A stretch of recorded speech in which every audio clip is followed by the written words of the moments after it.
Boa noite a todos. Daqui a pouco a gente começa já a palestra. A gente vai falar sobre governança de segurança da informação. Então, um tema bem interessante.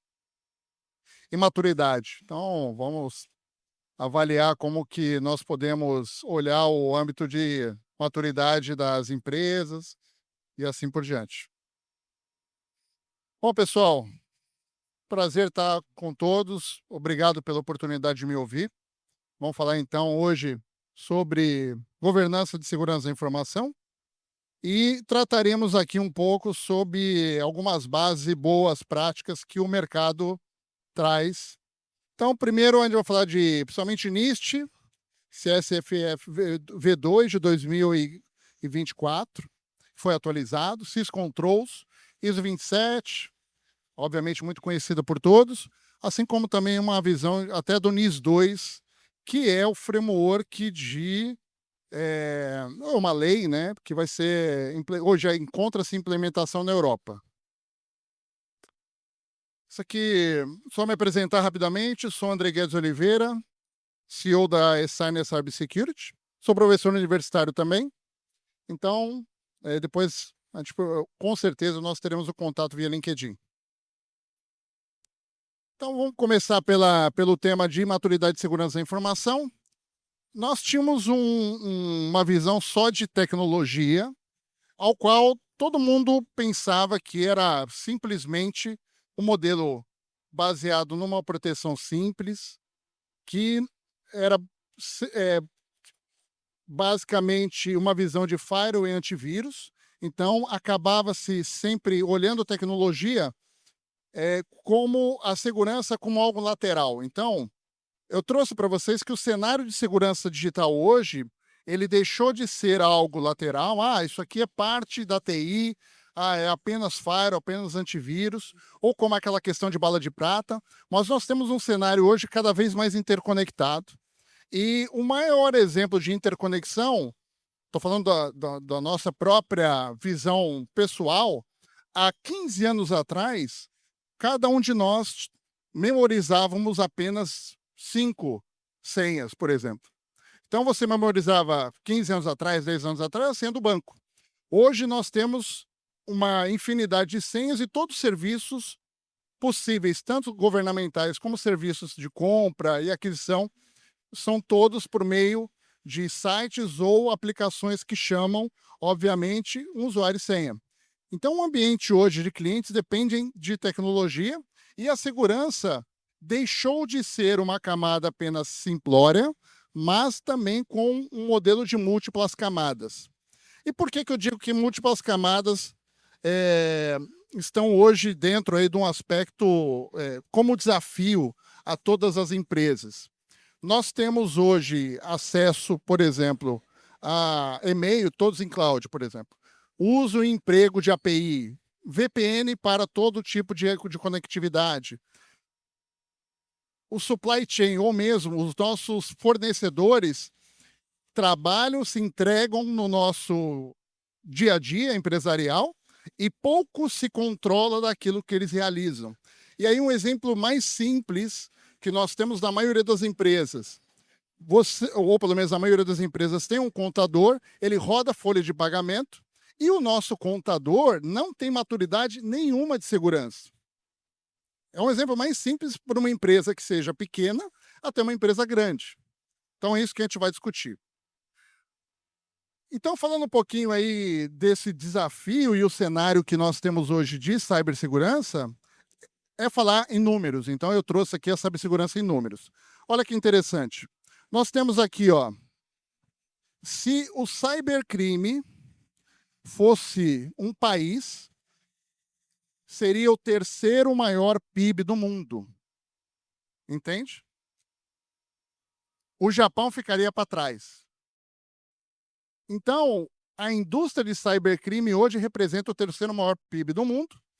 Atualmente, aproximadamente 15% do PIB da Coreia do Norte vem de crime digital, principalmente por meio de Bitcoin e também uma estrutura baseada no Estado Nacional que aplica no Exército um ramo apenas para ataque. Não, e não é uma questão de ataque apenas olhando geopolítica ou interesse transnacional ou nacional, mas também como uma fonte de sobrevivência do próprio regime da Coreia do Norte. Isso aí é um exemplo bem contundente.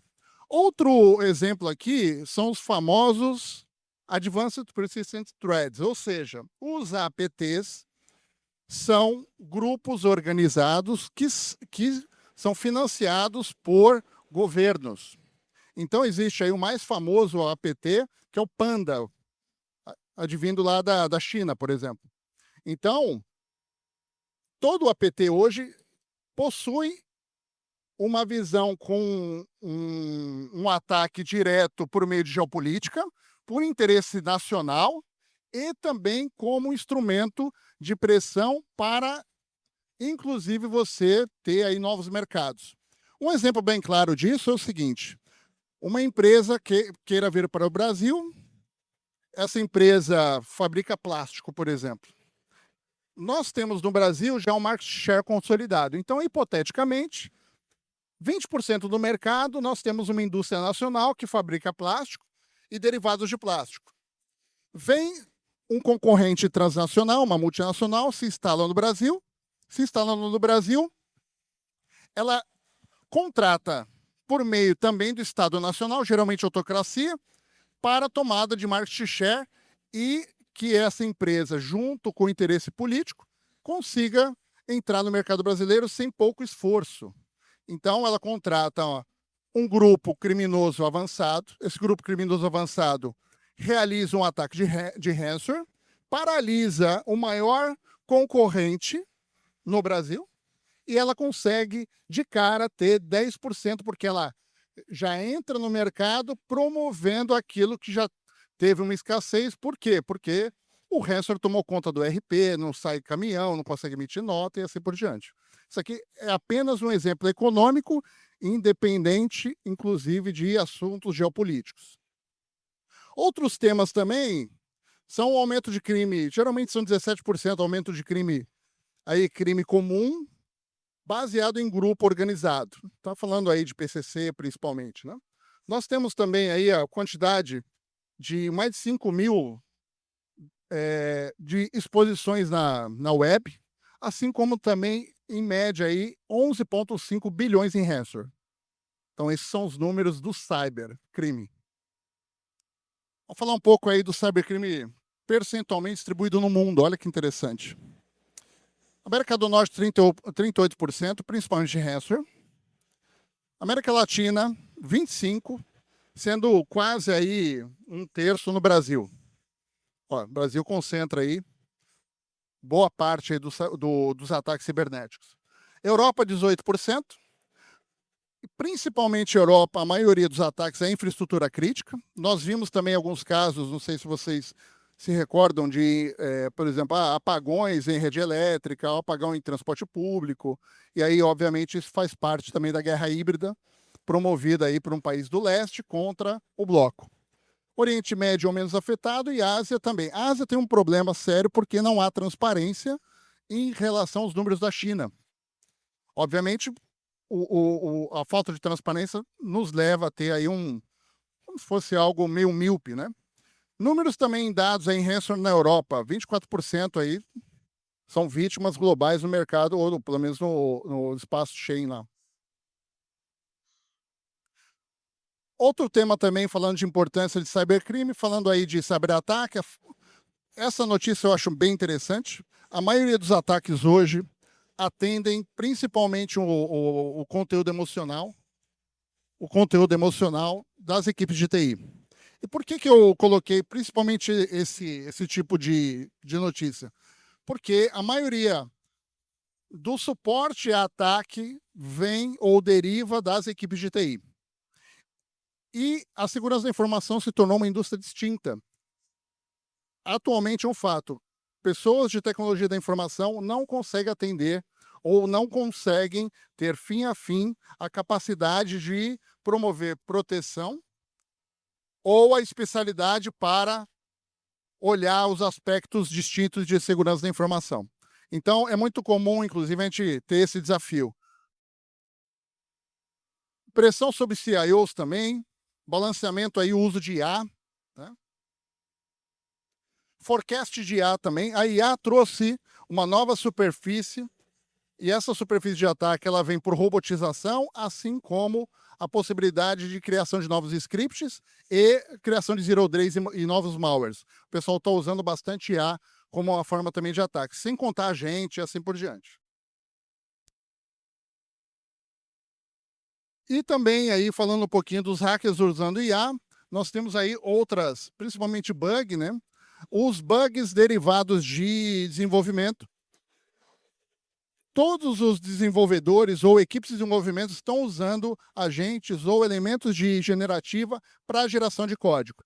Gera-se código com pouca curiosidade do ponto de vista de qualidade, vai para Git, o Git se comporta como um repositório, se propaga isso e poucos, pelo menos no ambiente de desenvolvimento, realizam testes dinâmicos, que o pessoal chama de DAST, ou mesmo o teste estático olhando o código, que é o famoso SAST. E aí, o que a governança entra dentro desse aspecto aí, falando de segurança da informação? Nós temos, então, como que eu vou implementar o nível de maturidade, como que eu vou responder a, por exemplo, a diretoria qual o seu nível de maturidade? O quanto você está preparado, por exemplo, para responder um relatório de um parceiro de negócio, responder à diretoria, forma-se então um orçamento e me fala o quantos por cento eu tenho de maturidade em cyber. Pouca gente sabe fazer isso.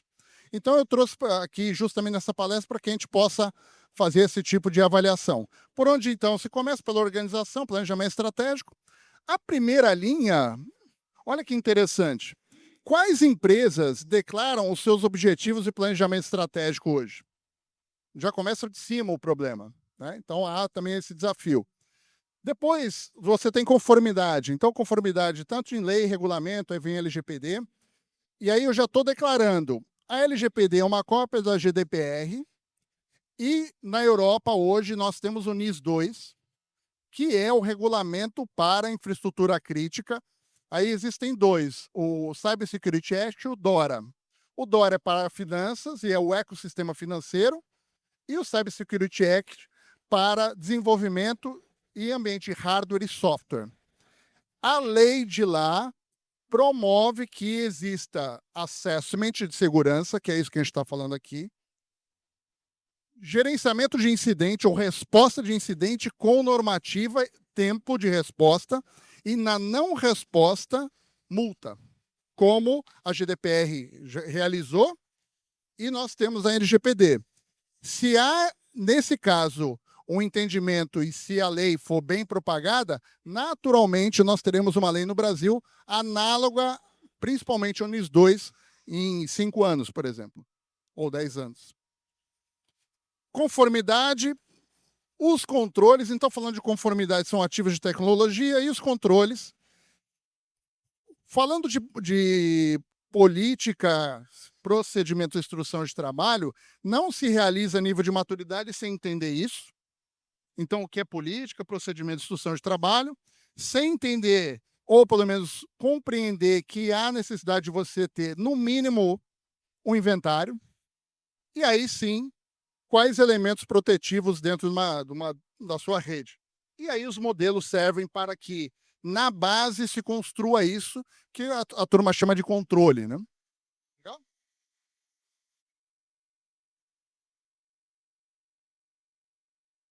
Esse aqui é o cenário das ameaças, que a maturidade, ou pelo menos o nível de maturidade, deve principalmente focar na ponderação de prioridade.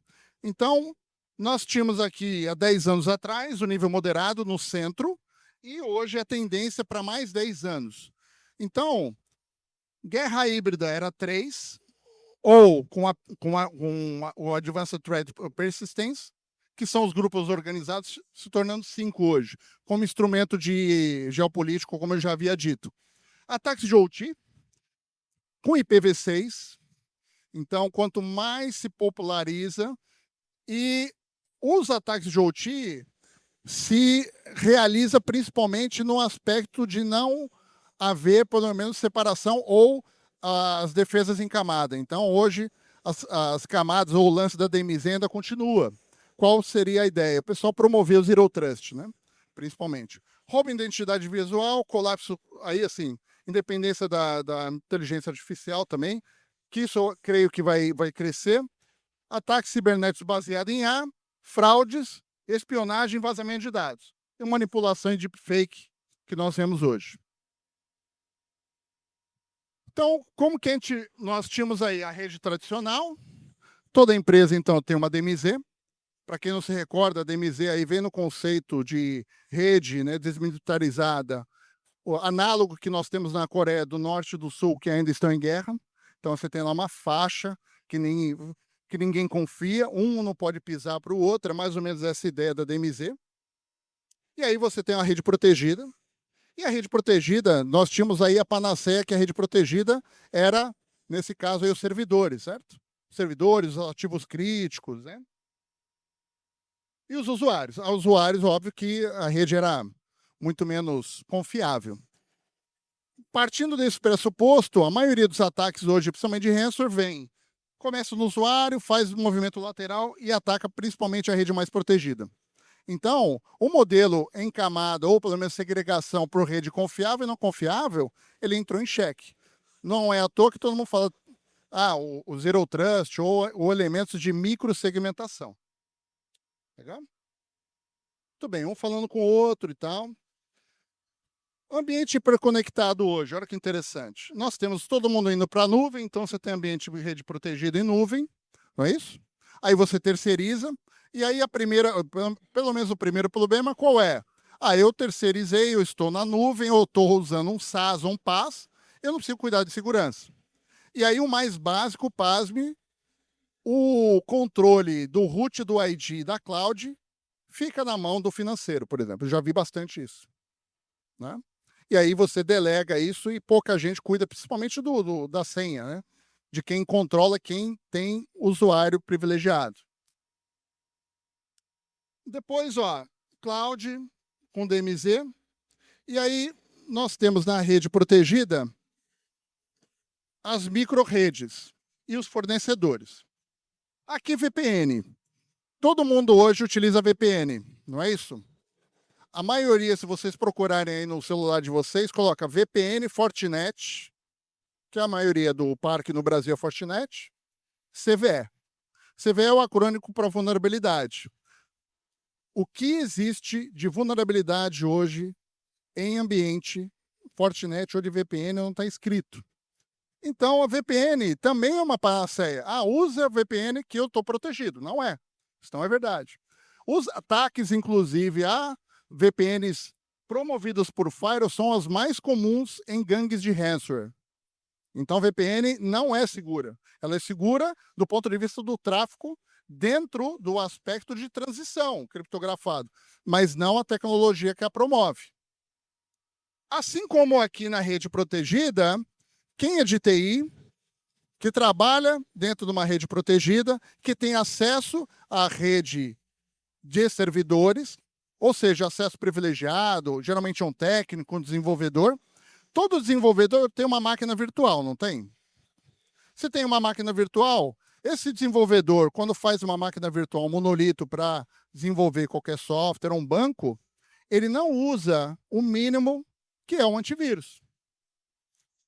Perguntem às equipes de vocês lá. Eu tenho um desenvolvedor dentro de casa, ele é super user, ele controla o próprio computador, ele tem máquina virtual, a máquina virtual em bridge, usando, sei lá, VMware Workstation, VirtualBox, não importa. Ele acessa a rede da companhia, desenvolve e não tem um antivírus, que é o básico do básico.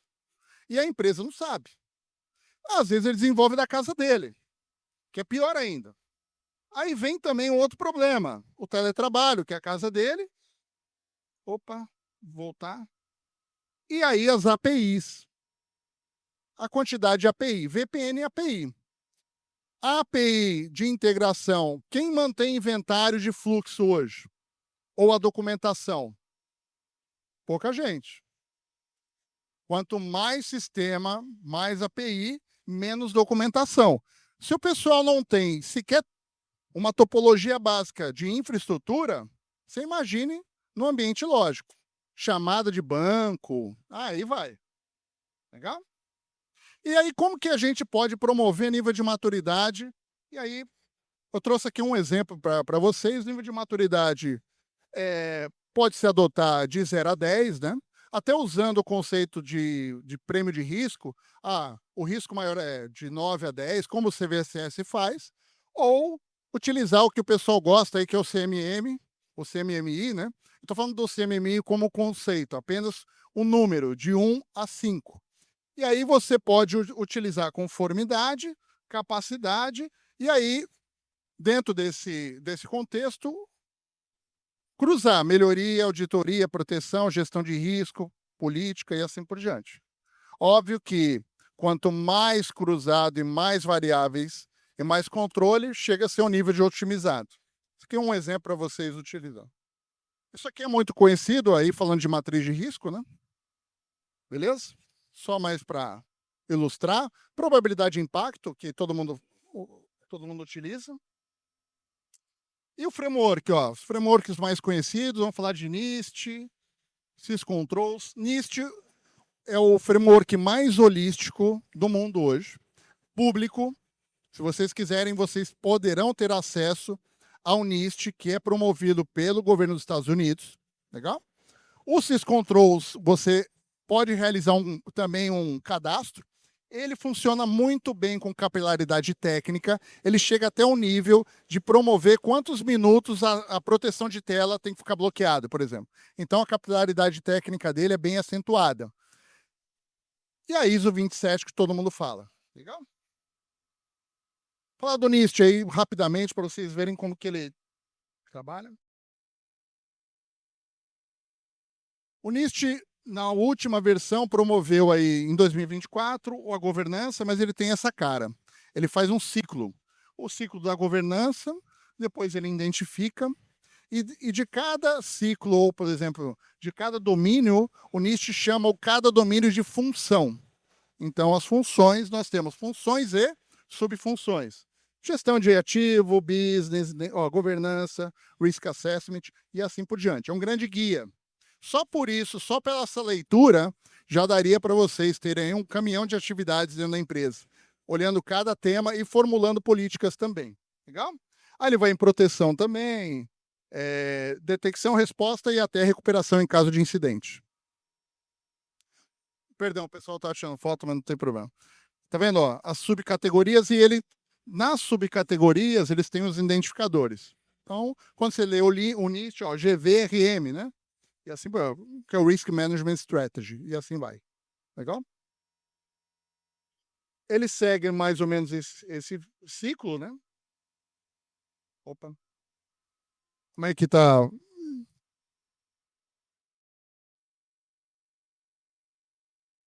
Bom, o ciclo eu já tinha falado do NIST, mas passou a lâmina. Isso aqui é a distribuição de controles hoje, mais ou menos. A maioria dos controles é proteção, depois governança e assim por diante. E qual é a nossa reflexão quando se adota-se, ou pelo menos nós iremos adotar o modelo do NIST? Por onde eu começo? Pode começar com visão de proteção? Sim, mas olha, a governança faz parte de 22% dos controles. Então, governança é política. É uma série de regras? É. Mas vale a pena se ater? Sim. E aí, em política, menos é mais. Quanto mais simples for, melhor. Depois você vai evoluindo. E aí, detecção, resposta e assim por diante. Essa aqui, eu trouxe a lâmina para vocês verem o ciclo do SysControls, do V8. Hoje está V8 8.1, né? Nota-se, tá vendo que vai desde inventário até pentest. Legal? E aí, vários controles. Vocês poderão depois até baixar, tem uma planilha e tal, né? É bem interessante. Cabe uma reflexão aqui, ó. Qual o primeiro controle do SysControls? Inventário. E a mesma coisa ocorre na 27. Eu vou tirar 27 mil, começa pelo inventário. É isso. Né?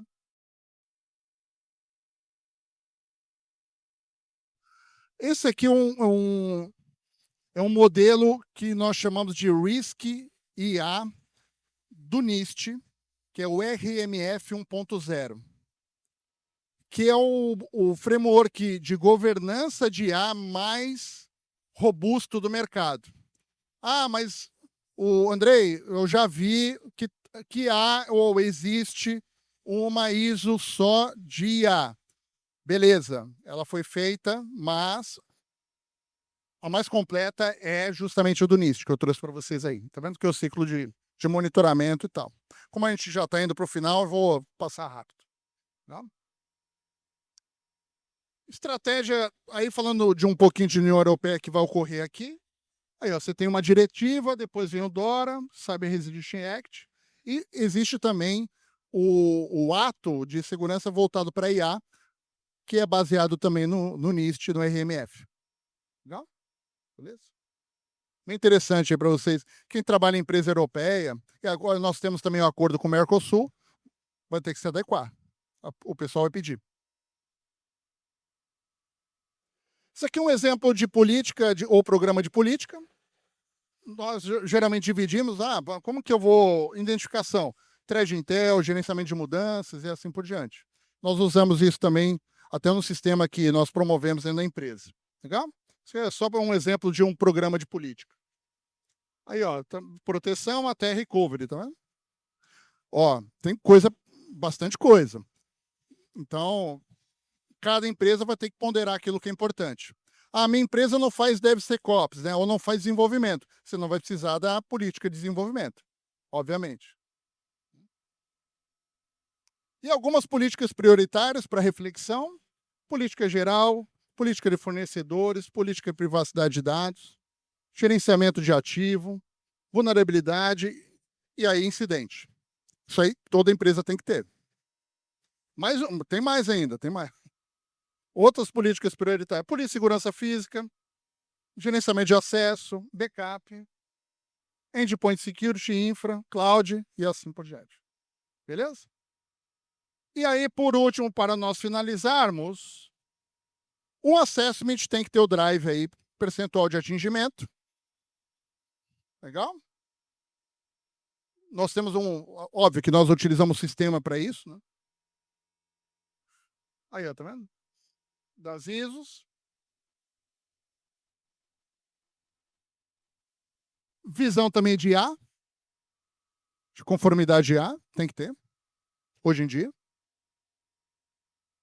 E aí, dashboard, principalmente aí de possibilidade de perda anual, tem que o pessoal chama de ALE, né? Tá vendo? Que é a previsão de perda anual por um incidente. Ah, mas como que eu calculo? Faturamento. Baseado em faturamento. Ativos, né? Maturidade geral. Aqui já é vulnerabilidade. Aí você pode também cruzar o ALE por vulnerabilidade, tá vendo? E aí a vulnerabilidade é por scan, ferramentas que realizam isso hoje em dia. Aí cruza conformidade com vulnerabilidade. Dashboard e tal, né? O pessoal já está me chamando aqui. Performance. E aí, por último, cria-se um roadmap. Sugiro, menos é mais, começa por 1, 2, 3 ferramentas. Nada de querer abraçar o mundo. Protege também, principalmente o usuário. E aí, faz o roadmap com investimento, promovendo uma conformidade adequada. Legal? Esse aqui é o meu contato. Queria agradecer aí a presença de todos. Espero ter ajudado, em alguma forma, como criar nível de maturidade, como mapear, quais são alguns insights voltados à política, à ferramenta. Ferramenta é tudo? Obviamente que não. Como também processo não é tudo, pessoas, e aí é uma mistura de cada um. Mas a ideia aqui é que vocês se atenham que existem framework, adota-se cria-se um roadmap com um quick win, e aí vocês terão possibilidade até de investimento, de corroborar isso junto com o executivo, mapeando e dando. E no final, caso não haja um investimento adequado, pode-se até adotar a carta de risco. Legal? Carta de risco é um bom instrumento, viu, pessoal? Acho que vale a pena vocês utilizarem. Então, eu já estou indo para o final. Obrigado aí por tudo. Fica o meu contato, a gente se fala. Abraço.